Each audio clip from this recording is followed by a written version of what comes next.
Assalamualaikum warahmatullahi wabarakatuh. Perkenalkan, nama saya Alwi Hamadang Nasution, NIM 62032100110 dari kelas IPOD C 2020. Berikut saya akan mempresentasikan mengenai doping dan penyalahgunaan obat.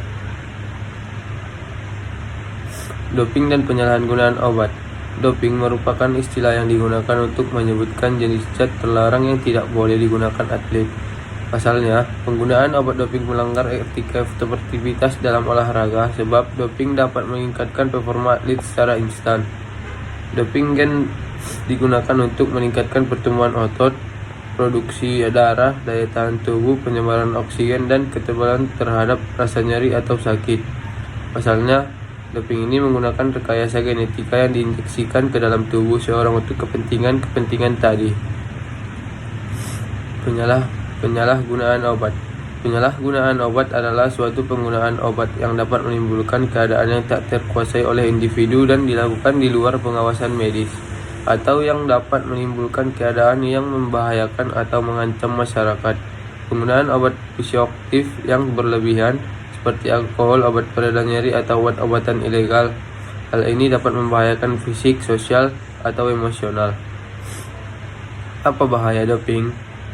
Bahaya doping yaitu kardiovaskular atau irama jantung tidak teratur, tekanan darah tinggi, serangan jantung, kematian mendadak, sistem saraf pusat, insomnia, kecemasan, depresi, perilaku agresif, bunuh diri, sakit kepala, dan kecanduan, penarikan, psikosis, tremor, pusing, stroke, dan lain-lain.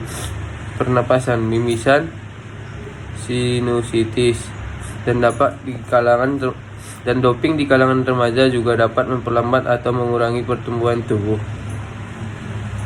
Mengapa doping dilarang keras di dalam dunia perolahragaan? Doping tak boleh digunakan lantaran dapat meningkatkan performa atlet dan saat bertanding. Hal ini dianggap tidak adil bagi atlet yang bertanding dan tidak dapat menjunjung nilai sportivitas. Dalam jangka panjang, penggunaan doping juga berdampak buruk bagi tubuh. Penggunaan doping dilarang karena berdampak negatif bagi karir dan masa depan seorang atlet. Hal ini dikarenakan dampak negatif dari penggunaan doping dalam jangka panjang seperti menimbulkan ketergantungan, rusaknya organ atau saraf pada tubuh, rentan terserang penyakit, dan hilangnya karir dalam dunia olahraga. Doping di dalam agama. Mengkonsumsi doping pada dasarnya halal jika terbuat dari zat yang suci dan tidak membahayakan bagi badan maupun akal. Namun, jika dalam pengonsumsian doping itu menimbulkan penipuan, maka hukumnya berubah menjadi haram. Haram mengkonsumsi setiap benda padat yang berbahaya bagi badan maupun akal seperti batu, tanah, atau racun meskipun hanya sedikit, kecuali bagi orang yang berbahaya jika mengkonsumsinya, dan juga haram sesuatu yang memabukkan seperti opium dan ganja. Cara agar terhindar dari kasus doping. 1. Sosialisasi mengenai doping. Pemahaman mengenai jenis-jenis obat yang termasuk doping perlu disosialisasikan tidak hanya kepada atlet, tapi juga pelatih dan stakeholder di dunia olahraga.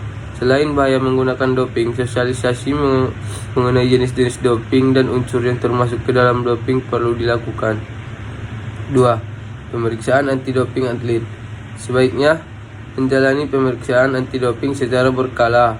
Hal itu penting untuk dilakukan karena Badan Anti-Doping Dunia atau WADA kerap menambahkan jenis obat-obatan yang termasuk doping setiap tahunnya. Pemeriksaan anti-doping dapat melalui tes urin dan tes darah. 3.